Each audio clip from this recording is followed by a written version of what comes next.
Madison voters will head to the polls for that spring primary, but just how many actually plan to participate? Our Carrie Larson learned the city clerk's office is predicting a 20% voter turnout, which is compared to nearly 80% during the November election. And she's here tonight to tell us why that could be, Carrie. Well, Eric and Susan, it's no secret that the spring primary doesn't always have the most people running to the polls, but with an intense presidential election in November and how vocal people have become about politics, be it on social media or holding rallies, Madison residents told me they think that could play a role in tomorrow's turnout.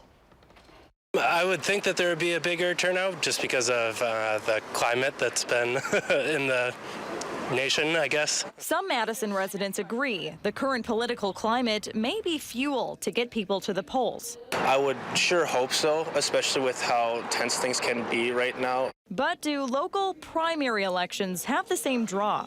Did you know that there is a spring primary election tomorrow?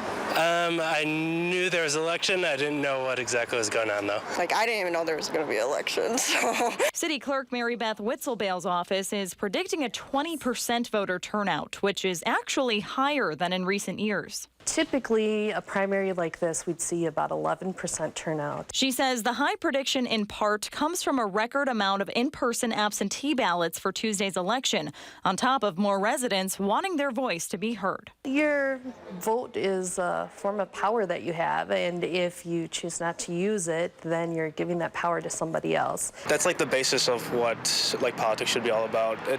What really boils down to is the local elections. Because that's where you're going to live, that's where everything's going to go on.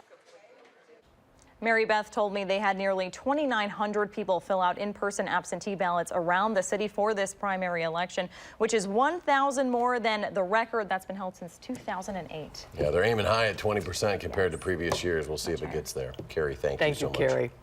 The polls here in the Madison area open tomorrow morning at 7 a.m. and close at 8 p.m. For voting locations, we have a link on our website, channel3000.com, and we will have coverage starting tomorrow morning on News 3 This Morning.